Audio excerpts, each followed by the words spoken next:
donc Mohamed Regragui, doyen de la faculté des sciences de Rabat. Aujourd'hui, on reçoit un professeur, un éminent professeur, un scientifique, un chercheur, un expert en géologie qui a fait une grande découverte sur les organismes qui sont multifilières. Donc ces organismes-là, il les a découverts au Gabon et qui datent de plus de 2,5 millions d'années.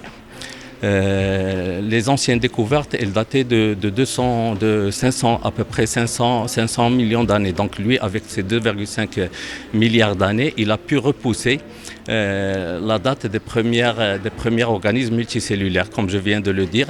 Et ça permet de repenser un petit peu l'évolution de la biosphère au niveau sur la Terre. Cet éminent professeur, comme je viens de le dire, il va nous faire une conférence sur l'origine de la Terre et en même temps, il va permettre de donner des cours à nos étudiants de master, à nos docteurs et puis pouvoir échanger avec nos chercheurs pour pouvoir initier, pour pouvoir présenter d'abord ces découvertes et puis initier des axes de recherche avec notre faculté, la faculté de sciences de Rabat. Je suis ravi d'être ici à l'université de Rabat. C'est un plaisir pour moi de venir présenter, partager nos activités de recherche que nous menons à l'université de Poitiers au CNRS. Et donc c'est la première fois pour moi de partager ce travail ici à l'université de Rabat. C'est un plaisir et je trouve l'accueil chaleureux. Alors l'objectif aujourd'hui c'est de partager une histoire qui date depuis presque une quinzaine d'années, où on travaille à travers un certain nombre de pays dans le monde, que ce soit le Gabon, l'Ukraine, le Brésil, un petit peu aussi le Maroc, sur les origines de la vie sur Terre. Donc il est important de comprendre un petit peu les origines, nos origines. Et la Terre, c'est 4,5 milliards d'années. L'âge de notre planète, c'est 4,5 milliards d'années. Donc c'est beaucoup de temps. Et l'objectif, si vous voulez, c'est d'essayer d'expliquer ça d'une manière très pédagogique, très didactique pour le grand public et pour le public aussi des étudiants, des doctorants. Toutes les nouvelles technologies, toutes les nouveautés au niveau recherche qui permettent de répondre à ces questions-là. Parce qu'aujourd'hui, tout le monde se pose la question à quel moment sur cette planète on a eu les premières traces de vie.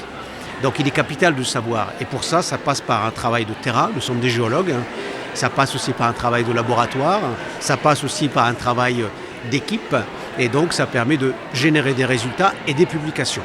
Et c'est à travers des publications qu'on arrive après, par la suite, à partager avec tout le monde, y compris le grand public. Donc pour moi, c'est un honneur et un plaisir d'être ici à Rabat, pour que je puisse partager un petit peu avec tous les jeunes qui sont ici, tout ce qu'on fait jusqu'à présent. Et évidemment, un des objectifs de cette mission, c'est de pouvoir renforcer, établir d'abord des relations de coopération avec l'université de Rabat et aller plus loin au niveau de la formation des jeunes, que ce soit licence, master ou doctorat, mais également avec les collègues chercheurs, pour qu'on puisse d'abord valoriser ce qui est patrimoine ici au Maroc, patrimoine géologique qui est très riche, et en même temps, on en a discuté tout à l'heure, pouvoir classer des sites sur la liste du patrimoine mondial de l'UNESCO. Et ça fera une belle plus-value pour le Maroc. Donc pour toutes ces raisons, je suis ici et je suis vraiment ravi d'être là.